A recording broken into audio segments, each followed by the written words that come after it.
3-hour drive from Kuta and we've just arrived in Lovina. Heading to our hostel.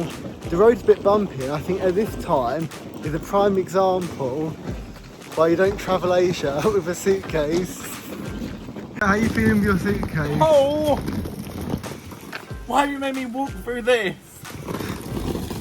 It would be fine, but it's broken, so it's like really difficult. Oh, fuck no. Oh. As if I fell backwards. I almost tumbled. We've settled into our hostel, really nice and luxury. But now we're gonna go get ice cream. What's this ice cream place called? Mixu?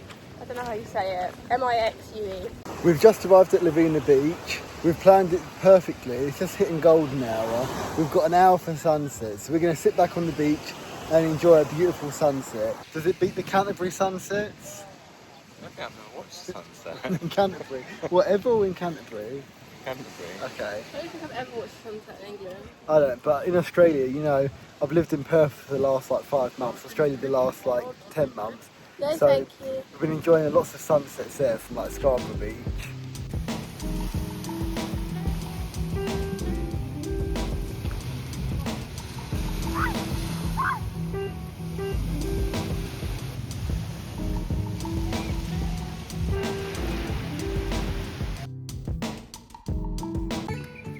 Today we were up before the sun to do what Lovina is famous for, to tick an experience off the bucket list, to swim with wild dolphins. No telling where it goes, driving through days and nights, won't stop for traffic lights, and I What, low? really wanna know if I figure out where the road goes. Even if I'm falling down, I will keep on searching for my highs. You can say I lost my mind, I will keep on holding my head high, even if the sky is falling down.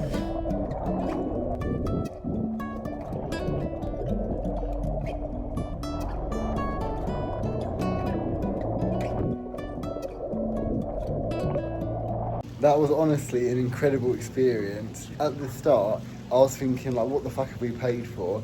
But honestly, once we got going and the water sort of cleared up a bit, we saw so many dolphins, such an incredible experience. The trip back was proper rough and the waves were huge, so Jack and Abby were throwing up off the edge of the boat and I was just trying to sort of do anything to stay like sane. Also, I forgot to mention, when we were being dragged along by that boat, the amount of jellyfish things I got was actually ridiculous. At one point I got stung on the face. I was thinking, what the fuck is this? And through the goggles I see the jellyfish literally lingering around my face. But luckily they've got nothing on the Australia ones. These ones literally just sting you and then you're fine. We're about to head out for some lunch and then do some laundry. But before I do that, I thought I'll take this time to give you a quick room tour while it's empty. I mean, pretty much there's only people in here when we're sleeping, so between the three of us it's basically a private dorm during the day. You walk in, you've got a bunk bed over there. Abby, give us a wave.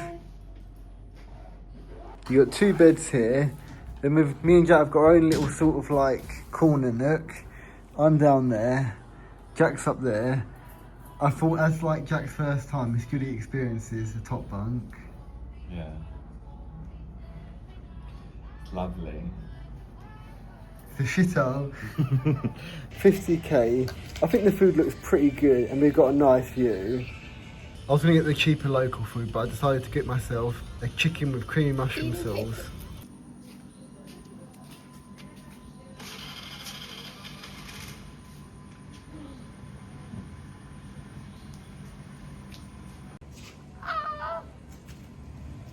Rat spotted. I wanted to make sure you guys actually believed us. I wanted to make sure I got evidence. We're not over-exaggerating.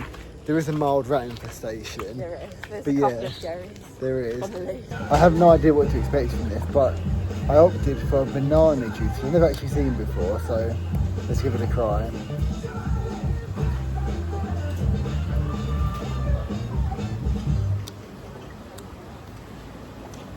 Quite good.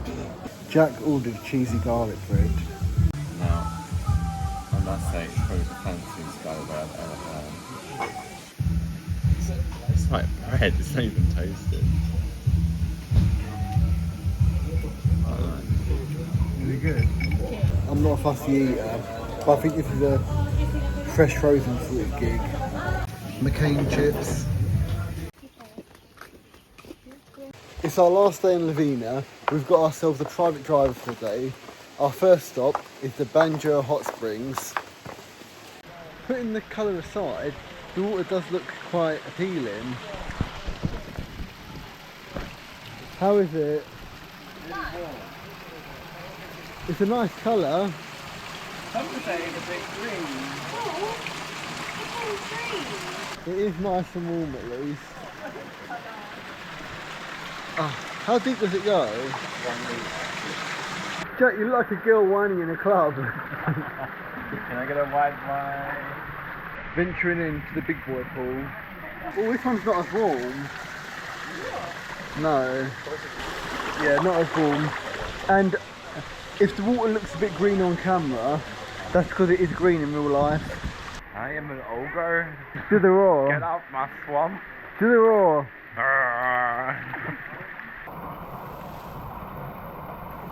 Our next stop is Gili T waterfall. I'll put it on screen in case I pronounced it wrong. It was 200k, including a tour guide to get here. That includes 2 waterfalls and a bike returning back to the car park. But I think they felt sorry for us and they gave us a bike there and back, which was nice. I hope the camera does it justice, showing how steep these stairs are.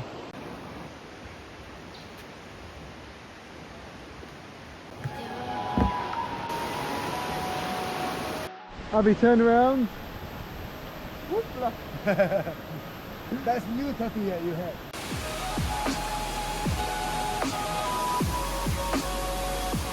Bloody hell, it's quite an intense mission trying to get in.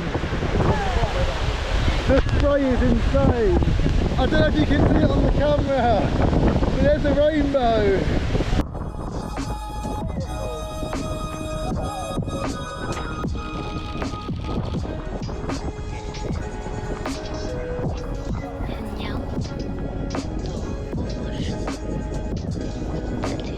One waterfall down, onto our second. About to take a natural shower. I think Jackson is cold.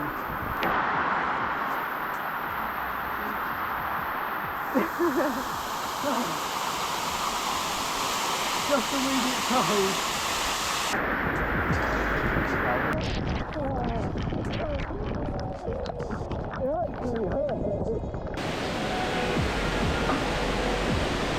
The dreaded time has come. We've got about a 15-20 minute walk up many stairs to get back to the car park.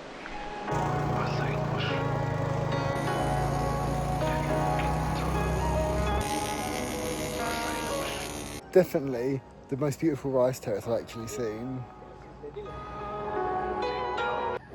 It was then time to leave Lovina as we continued our venture beyond Bali and on to Gili T. We had quite a bumpy ride, but it was very entertaining.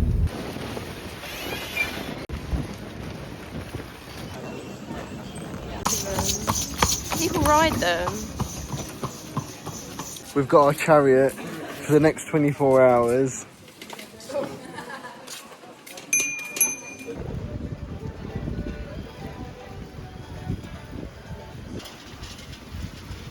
We've just come to our second stop of the bike ride. I'm actually really enjoying the cycle around the island. It's really nice to see it. I said to these guys, I did no research on Gili T beforehand, so I literally had no idea what to expect. And I don't know, I didn't actually expect it to be roads. I thought it would just be like a sand island. So it's really cool to experience this firsthand rather than seeing things online. There's some swings back there, and I definitely want to have a go on them. Let's go in. Oh, it's a bit cold. Oh, my nuts have shriveled into walnuts. Never did I think I'd be sat here on a swing in the ocean in Gili T in Asia. Quite nice.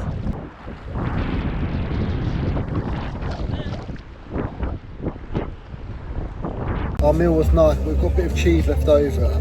We're not wasting anything, so I'm going to shot the parmesan.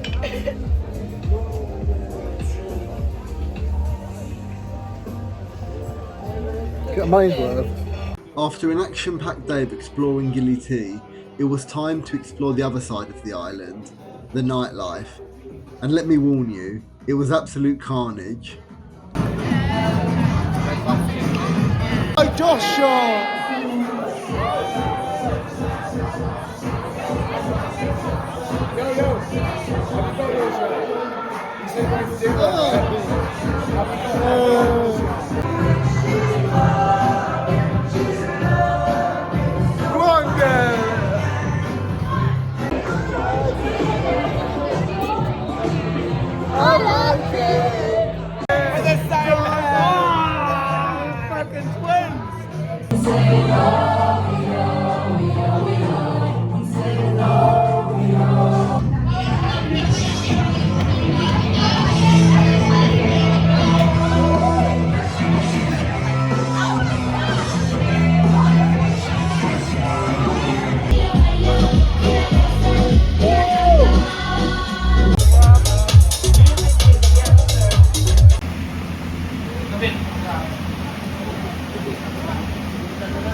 Adrian, you've got a chip on your shoulder.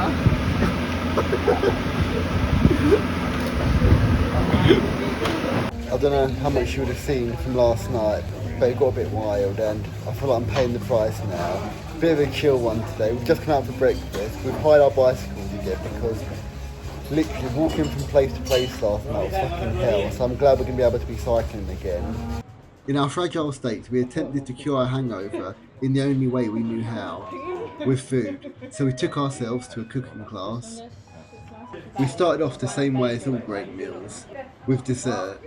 We made kelopon, which is a sweet rice flour ball stuffed with sugar and coated with coconut. I would say these were comparable to mochi. The second dish was fried tempeh, which is fermented soybeans. Jack was on frying duty and I was busy making the satay sauce, and of course being the professional taste tester.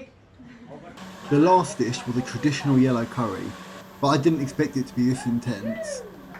The cooking class was really good fun. It was my first time doing anything like that before, and now that I've done it once, I'm definitely going to be on the lookout to do similar things in our next destinations.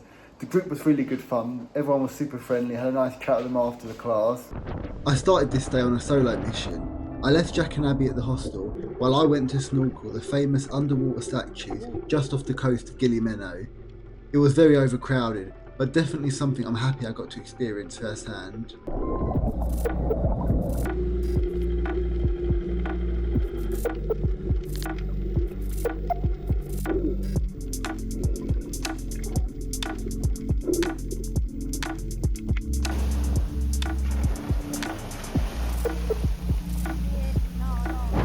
We're just at a little restaurant by the ferry port, about to make our way off of Gili T.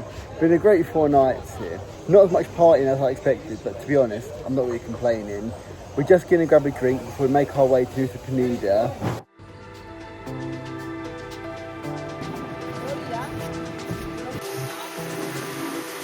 Okay, who is ready? Follow me. Come on, let's go.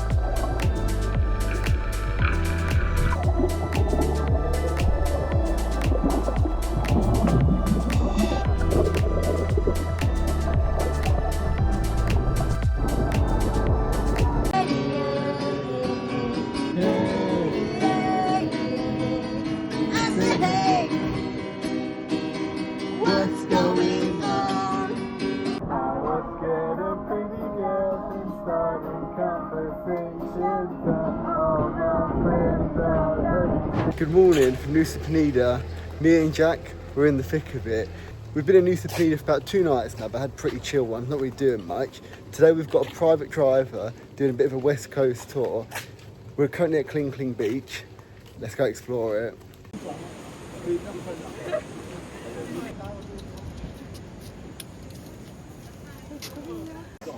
I'm glad it was just my water bottle and not anything valuable, but a monkey's currently drinking the water that it stole from me.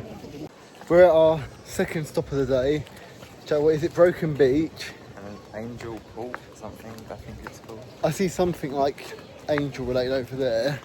But the good thing is, first thing I asked when we got here, are there monkeys here? And the answer was no, so I can sort of relax a bit. I wasn't actually too sure what we were looking at, but I'm going to try and get a little clip. Really nice, beautiful little natural swimming pool. I'm about to climb on a rock and hope that Jack will help stabilise me. Doing my bit for the locals.